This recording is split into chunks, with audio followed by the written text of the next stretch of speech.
Welcome back to our channel.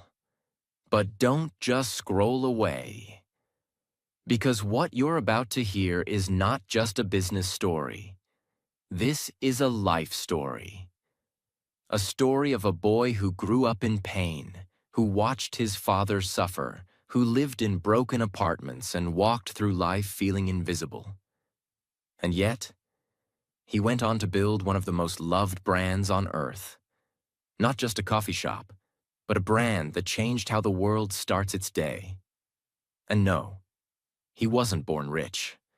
No, he didn't have connections. No, he didn't even found the company he would one day transform. He was laughed at, rejected, and told, "No one will ever pay $3 for a cup of coffee." He heard no not once, not 10 times, but 217 times. And still, he did it. His name is Howard Schultz. And this is the story of how he turned a painful childhood into a billion-dollar brand, how he transformed coffee into culture, and how rejection became the fuel that made him unstoppable. And yes, while you listen, you're also improving your English, because we use clear, emotional, beginner-friendly storytelling that helps you learn new words, real-life lessons, and become fluent through stories. So grab your coffee, or your dreams, because this isn't just a story you'll remember. This is a story that might change your life. Part 1. The Boy Who Grew Up in Japan. Brooklyn, New York, 1953. Howard Schultz was born into a world where dreams were small, because life was hard. He grew up in the Bayview housing projects, a government housing project in a rough Brooklyn neighborhood where people survived paycheck to paycheck. His father was a delivery driver, no big job, no stability, no health insurance. One day he slipped on ice and injured his hip badly. And you know what happened? Nothing. No medical help, no compensation, no support, no voice. Howard watched his father, a strong man, become broken and hopeless overnight. He watched him sit on the couch, jobless, depressed, and filled with shame. There was no one to help, no one to care. Howard would later say, "That moment changed me. I saw what it meant to be a number, not a person. I promised myself, if I ever built a company, it would honor people, not crush them." He was just a boy, but that pain stayed in his soul. They were so poor, Howard used to feel embarrassed to bring friends home. He had no room of his own, no luxury, not even enough clothes sometimes. He said, "When you're that poor, you never forget it. Poverty leaves a shadow." But this shadow didn't kill him. It lit a fire inside him. Howard had no path laid out for success, but he had one superpower: determination. He played sports. He worked odd jobs. He sold newspapers. He saved money. And against all odds, he became the first in his family to go to college. But even that wasn't easy. He didn't go to Harvard. He went to Northern Michigan University on a football scholarship and worked as a bartender and salesman to pay for school. After college, he started working as a salesman for Xerox, one of the best sales training companies at that time. He was good, very good. But Howard wanted more. One day, he joined a small kitchenware company. His job? Sell coffee machines to local cafes. And that's when something unexpected happened. While analyzing sales reports, he noticed one small client in Seattle kept buying more machines than anyone else. He was curious, so he flew there to find out why. The company was called Starbucks. At that time, it had just 4 stores, and it didn't even sell coffee to drink, just beans, grinders, and equipment. But there was something about the people, the energy, the philosophy. Howard fell in love. He said, "There was something magical about Starbucks. I saw more than coffee. I saw warmth, authenticity, culture." And in that moment, a seed was planted. He quit his job. He joined Starbucks. But he had no idea that this small decision would lead to the biggest battle of his life. Howard Schultz had seen pain. He had felt invisible. He had been poor, hopeless, and humiliated. But he also had a dream: to build something better than what his father had, to build a company that respected people. And he had just found the perfect soil: Starbucks. What he didn't know yet was that the very people he admired would soon turn down his biggest idea. They would say, "That's not who we are." But Howard Schultz was no ordinary man. He didn't just sell coffee. He was about to sell a new way of life. Howard Schultz had joined Starbucks, a small company in Seattle. He was not the owner. He was not rich. He was just an employee. But inside him, something bigger was growing, a vision that nobody else could see. In 1983, Starbucks sent Howard to Milan, Italy, for a trade show. It was supposed to be a short business trip, but what he discovered there changed the direction of his life. As he walked through the streets of Milan, something caught his heart. There were espresso bars on every corner, busy, vibrant, full of people. But they weren't just drinking coffee. They were talking, laughing, sharing moments, connecting. The barista knew people by name. Customers didn't just come for coffee. They came for experience, emotion, community. Howard stood there, speechless. It was like stepping into a new world. This is it, he thought. This is what America doesn't have. We don't have this culture, this experience, this feeling. He didn't see coffee. He saw warmth. He saw belonging. He saw something human. When he returned to Seattle, Howard walked into the Starbucks office on fire with excitement. He told the founders, "We need to open coffee bars, not just sell beans. Let people drink the coffee here. Let's create that Italian espresso culture, right here in America." He was excited. He was confident. He was ready to build something new. But then came the answer that broke him. The founders of Starbucks, Jerry Baldwin, Zev Siegel, and Gordon Bowker, listened quietly. Then they said, "No, that's not who we are. We sell coffee beans, not serve drinks." They didn't believe Americans would ever go for it. They thought people wouldn't pay $2 or $3 for a cup of coffee. They thought it was too risky, too strange. Howard was stunned. This was his moment, his dream, his mission, and it was crushed. Howard didn't argue. He didn't scream. But inside he knew, if they won't do it, I have to do it myself. And so, with nothing but belief, Howard made the biggest decision of his life. He would leave Starbucks to start his own coffee bar. Howard was heartbroken. He loved Starbucks, but his dream was bigger than loyalty. So in 1985, he quit. He decided to start a company called Il Giornale, named after an Italian newspaper. But he had no money. He had to raise funds to start. Howard believed in his idea. He thought investors would too. But what happened? Rejection. After rejection. After rejection. He would walk into meetings full of passion and walk out with closed doors.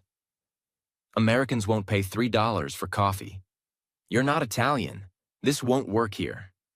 You're dreaming too big. He was laughed at, ignored, and insulted. He said, "I was rejected 217 times. That number is burned into my brain."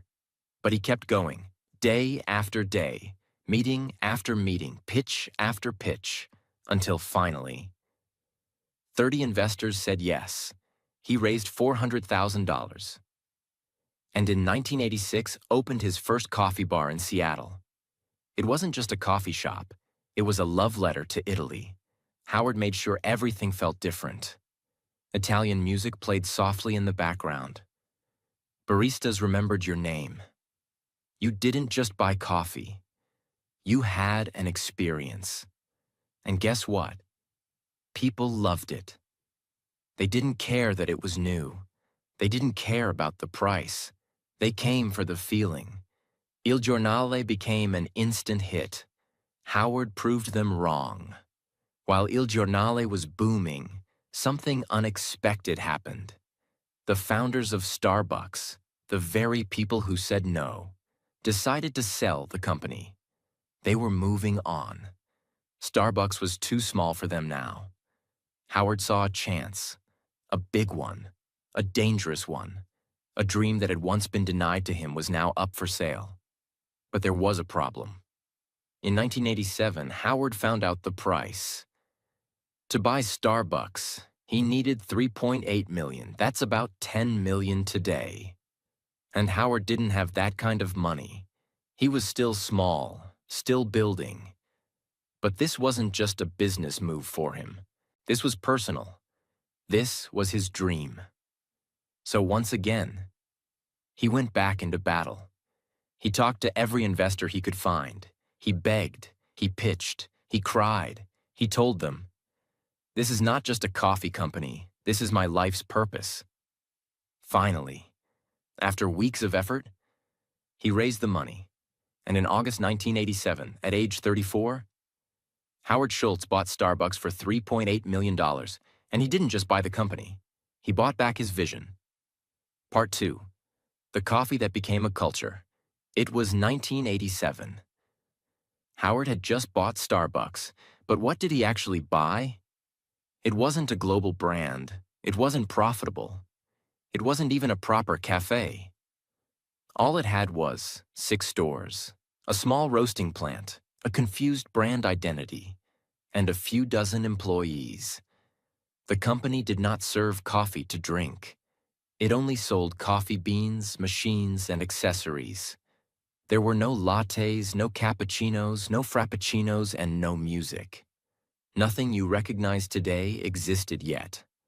Howard had a mountain to climb. Howard didn't just want to own Starbucks, he wanted to reinvent it. His mission was clear. Starbucks will not just sell coffee, it will sell an experience, a feeling, a third place between work and home. So he got to work. Howard had 3 key principles. 1. Create a human connection. Customers should feel seen, valued, and respected. 2. Design stores with emotion. Each store would be warm, inviting, with soft lighting, music, and a unique smell. 3. Make every cup feel personal. The baristas would remember names, smile, and make you feel like family. He didn't want to sell fast coffee. He wanted to build ritual, emotion, and community, just like he saw in Italy. Howard focused on tiny things that other businesses ignored. The smell inside the store. Never let food overpower the smell of coffee. The music. Every Starbucks had curated playlists to match the mood. The seating. Cozy, not cramped. The counters, designed so baristas and customers could talk comfortably. The lighting, always soft, never harsh. The names on cups, to make every customer feel special. And most importantly, the person behind the counter is not just making coffee. They are creating warmth. Howard believed the employees were the heart of the brand. He didn't call them staff or workers. He called them partners. Even part-time baristas were given healthcare benefits, stock options, training not just for skill, but for soul. This was revolutionary in America, especially for a coffee shop. Howard said, "If we treat our people well, they will treat our customers well, and everything will take care of itself." He made sure baristas looked customers in the eye, smiled, asked how your day was, remembered regulars. In Starbucks, you were not a number. You were a name, a person, a story. In 1987, after Howard took over, Starbucks had just 6 stores. No national presence, a huge vision but very little profit. Over the next 5 years, he grew Starbucks to 165 stores across cities like Chicago, Vancouver, and New York. But this growth wasn't random. Every location was carefully picked. Every store was designed to create community, not just sell coffee. Howard refused to franchise the stores. Why? Because he wanted to protect the experience. He said, "I want to control the quality, the emotion, the feeling. That can't be outsourced." Before Starbucks, most Americans had never heard of espresso, latte, cappuccino, macchiato, frappuccino. Howard made these words part of everyday life. He trained his staff and customers to learn them, patiently and respectfully. And slowly, the culture changed. People didn't just say coffee, they said, "Can I get a tall vanilla latte with soy milk?" Starbucks didn't just sell drinks. It educated, uplifted, and reshaped how people thought about their daily routine. Howard knew the power of branding. He didn't want just a good cup of coffee. He wanted customers to feel proud holding a Starbucks cup. So they invested heavily in clean, minimalist logo design, high-quality cup materials, consistent green and white branding, a sense of premium experience. Very soon, holding a Starbucks cup became a statement. "I'm successful. I have taste. I take care of myself. This is my time." Howard realized something deep. People aren't just buying coffee. They're buying a moment of peace, a sense of belonging, a way to feel seen. And that's exactly what he gave them. For a few dollars, 3, 4, 5, people didn't just get a drink. They got a cozy seat, calm music, friendly conversation, a small break from the chaos of life. And that was priceless. By the early 1990s, Starbucks had expanded to several major U.S. cities. It was earning millions in revenue. Customer loyalty was extremely high. The brand was now seen as modern, classy, and cool. People went to Starbucks to read, to write, to have meetings, to fall in love, to take a break, to feel human. By the early 1990s, Starbucks was no longer just a Seattle brand. It had become a national sensation.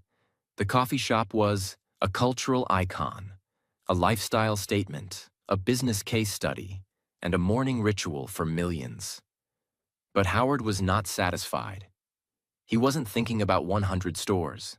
He was thinking 10,000. He wanted to take Starbucks to Europe, Asia, every airport, every corner of every city. And to do that, he needed serious capital. In 1992, Starbucks went public on the Nasdaq Stock Exchange. Ticker symbol, SBX. Stock price, $17 per share. Initial valuation, around $250 million. Howard Schultz, once rejected 217 times, now had built a company that Wall Street wanted to own. The IPO was a massive success. Starbucks stock skyrocketed in the first year. With fresh funding, Howard had the fuel he needed to expand faster than ever before. While Starbucks was expanding, something unexpected happened. In 1994, in Santa Monica, California, a small group of Starbucks baristas noticed something. Customers were asking for cold blended coffee drinks.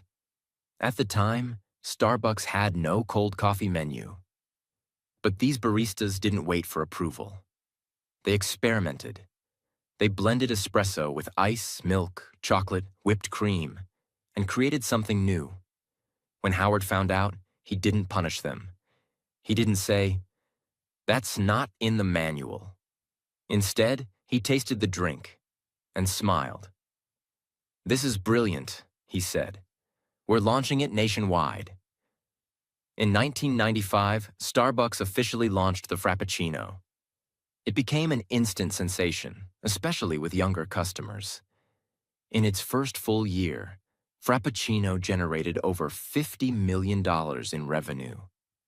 It wasn't part of the original plan, but it became one of Starbucks' most successful products of all time. With momentum building in the US, Howard now looked beyond American borders. His first international target? Tokyo, Japan. Why Japan? Because Japanese culture respected ritual, precision, and aesthetics. They had a growing interest in Western lifestyle. It was the perfect mix of tradition and modernism. In 1996, Starbucks opened its first store outside the US, in Tokyo. And guess what? It was an overwhelming success. People stood in lines. It became a fashion statement, and it set the tone for future global expansion.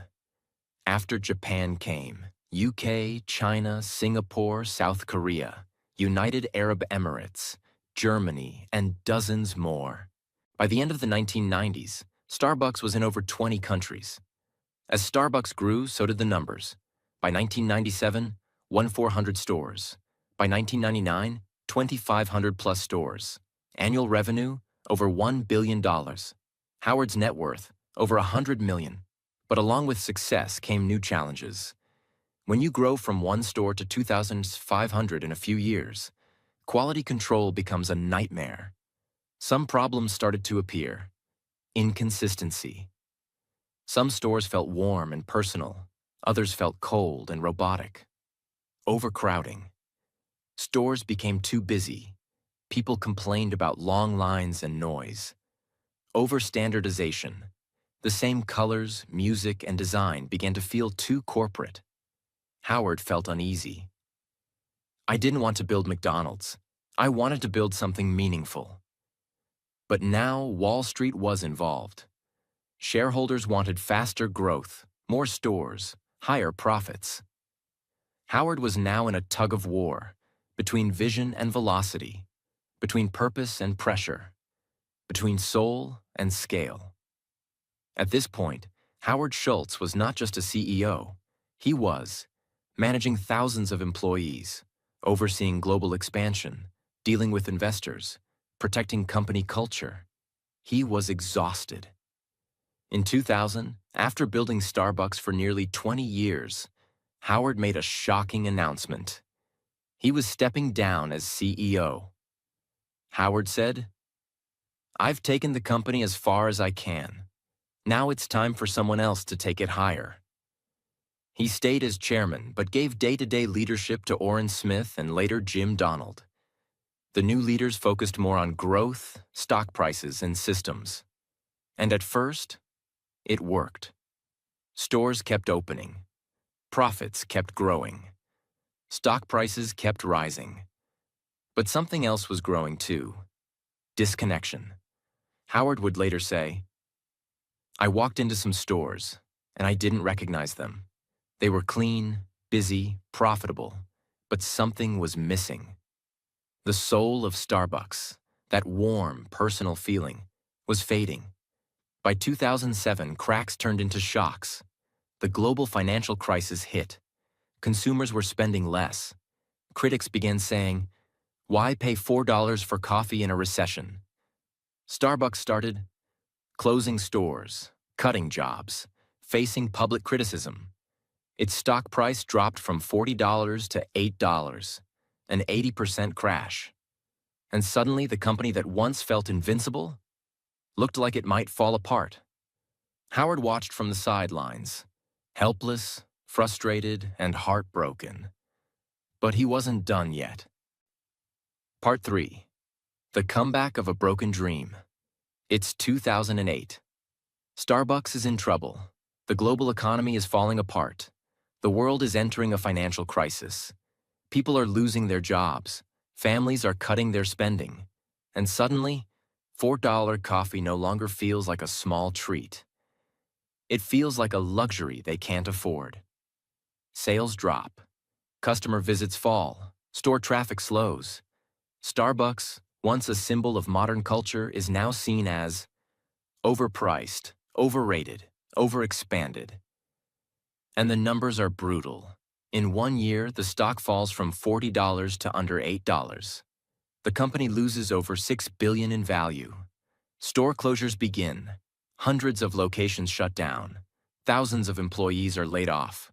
Morale collapses inside the company. The magic is gone. And behind the scenes, one man is watching. Heartbroken. Howard Schultz is no longer CEO. He stepped down in 2000. But he remained chairman, watching from a distance. He visits stores and feels a sharp pain in his chest. "This is not what I built," he whispers. He sees dirty floors, distracted baristas, empty chairs, customers who feel rushed and invisible. Everything he stood for, connection, experience, emotion, is fading fast. And then, one day, the board of directors comes to him and says, "Howard, we need you back." It's January 2008. Howard Schultz, now 54 years old, steps back in as CEO of Starbucks. But this time, it's different. He's not coming back to lead a celebration. He's coming back to save a dying dream. And he knows the truth. This will be the hardest fight of his life. The world is in crisis. The media doubts him. The company is collapsing. And worse, the culture is broken. But Howard doesn't hide. He steps in with fire in his eyes and says to his team, "We are not in the coffee business serving people. We are in the people business serving coffee. And we've forgotten that." Howard begins with radical decisions. 1. Closes 900 stores. Yes, 900 stores across the US and abroad are shut down. Not because they didn't make money, but because they didn't reflect the brand's soul. 2. Fires thousands of employees. It breaks his heart, but he knows. If we don't cut now, we may not survive. 3. Halts all new store openings. Growth is paused. Focus returns to quality. 4. Cuts his own salary. He reduces his annual salary to $1 to send a message. "This is not about me. This is about saving us." 5. Retrains every single barista. Howard shuts down all 7,000 stores in the US for one day. It costs millions of dollars in lost revenue. But to him, it's worth it. That day, every Starbucks partner goes through espresso retraining. Howard says, "We're not just fixing technique. We're bringing back pride." Howard focuses on restoring the magic. Better espresso machines for consistency and flavor. No more microwaved sandwiches. The smell ruined the coffee aroma. More focus on eye contact, conversation, personalization. Redesigning stores, making them feel like real third spaces again. He also introduces new ideas. Free Wi-Fi in all locations. Mobile ordering for faster service. The Starbucks Rewards app, which becomes one of the most successful loyalty apps in the world. Howard also begins to shift Starbucks into a force for good. He increases investment in fair trade coffee, supporting small farmers in Latin America and Africa, ethical sourcing, ensuring farmers are paid fairly, sustainability, reducing waste, promoting recycling, diversity and inclusion, hiring more veterans, minorities, and refugees. He says, "Success is empty if you're not lifting others with you."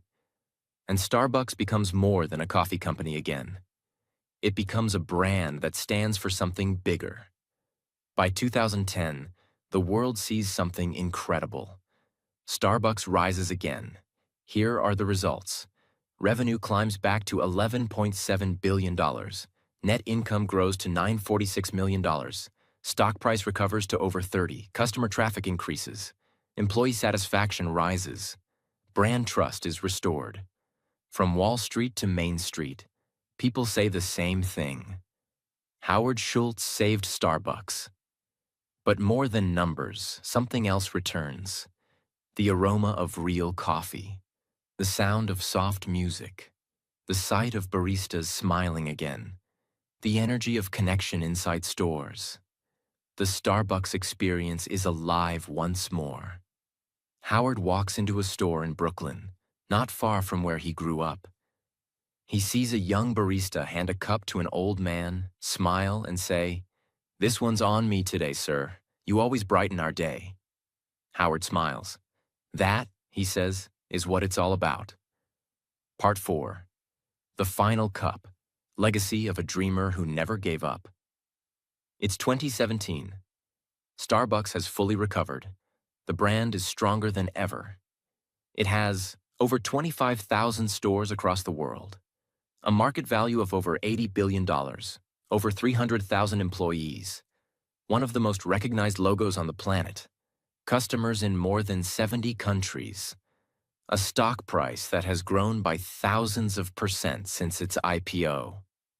The Starbucks app is one of the most used mobile payment platforms in the US, even beating Apple Pay in some markets. But more than numbers, Starbucks has become a global habit, a part of people's lives. From students to CEOs, from Tokyo to Toronto, from Mumbai to Miami.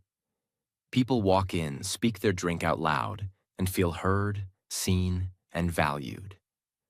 By now, Howard Schultz is in his early 60s. He often walks into stores quietly, unannounced.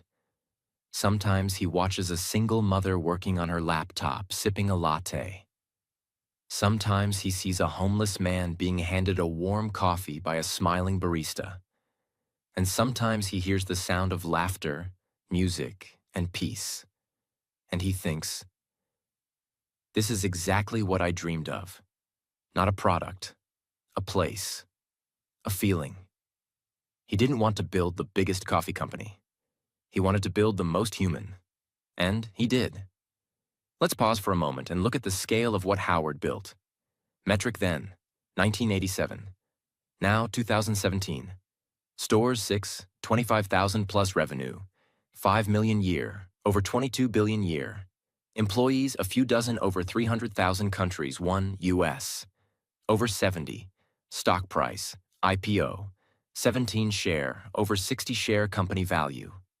250 million over 80 billion. All this from a man who grew up in public housing, who saw his father suffer and promised he'd never let workers feel unseen again. In 2017, Howard Schultz once again stepped down as CEO, this time on his own terms. He said, "It's time for a new generation to lead, but I'm not leaving. I'm just passing the torch." He handed the leadership to Kevin Johnson, a former tech executive and longtime Starbucks board member. Howard remained chairman, still involved, still passionate, but no longer in daily operations. But Howard didn't retire to relax. Instead, he turned his energy toward social impact, human rights, veteran employment, helping underserved communities, fixing the American dream. He launched initiatives to hire over 10,000 military veterans, offer free college education to Starbucks employees through partnerships, provide employment to refugees and disadvantaged youth, advocate for racial and economic equity. Howard believed that companies have a responsibility bigger than profit. We are not in business to make money alone. We are in business to elevate humanity. Most people don't know this. But Howard's desire to care for employees, build a warm company, and serve people with dignity came from personal pain. His father, Fred Schultz, was a delivery truck driver. One day he slipped on ice and injured his hip. He was fired. No compensation, no support, no respect. Howard was only 7 years old at the time. He never forgot how his father sat at home, broken, both in body and in spirit. "I saw what happens when workers are invisible. Starbucks became the answer to that pain." So he built a company where even a part-time barista got healthcare, stock options, education, and dignity. In 2019, Howard announced he was exploring a run for President of the United States. Why? Because he believed that leadership meant service, not power. He wanted to bring the same human-first philosophy he used at Starbucks into the political world. Although he eventually dropped the idea, the message was clear. I was a poor kid from the projects. I built something that touched the world. So why not use that experience to heal even bigger things? Today, Howard Schultz is retired from Starbucks, but the culture he built still lives in. Every smiling barista, every warm cup of coffee, every customer who sits and feels at peace, every employee who is called a partner, not a worker, every morning ritual that begins with a name written on a cup. He turned coffee into connection. He turned a commodity into a community. And he showed the world that you can build $1 billion company without losing your soul. What you can learn from Howard Schultz. 1. Your past does not define your future. A poor boy from the projects can build a global brand. 2. Rejection is not the end. It's the beginning. Howard was rejected 217 times before someone believed in him. 3. Lead with your heart, not just your head. Profit is important, but people are everything. 4. Your business is your legacy. Every decision you make leaves a mark on someone's life. 5. Success means nothing if your people feel invisible. Howard built a company to heal the pain he saw in his father's eyes. Howard once said, "Dream more than others think practical. Care more than others think wise. Expect more than others think possible. And don't be afraid to be the only one who believes." He believed. And because he believed, today, over 100 million people walk into Starbucks stores every week. Not just for coffee, but for comfort, connection, and a small piece of hope. And it all started with a boy who had nothing except a dream and a reason to never give up. This is the end of the Starbucks story. But this should be the beginning of your story. Maybe you have no money. Maybe your family never believed in you. Maybe you feel invisible. But remember this: if Howard Schultz could do it, so can you. Don't wait for permission. Don't wait for comfort. Don't wait for the world to clap. Start now. Build. Believe. Begin. Because your dream matters. And one more thing. This story wasn't just about coffee. It was about life, leadership, love, and legacy. It was told in simple English so that anyone, anywhere in the world, can understand it and feel inspired. So if you learned something today, if you felt something today, then share it. Because maybe someone out there needs to hear this story more than you can imagine. Thank you for listening. Thank you for dreaming. And thank you for believing.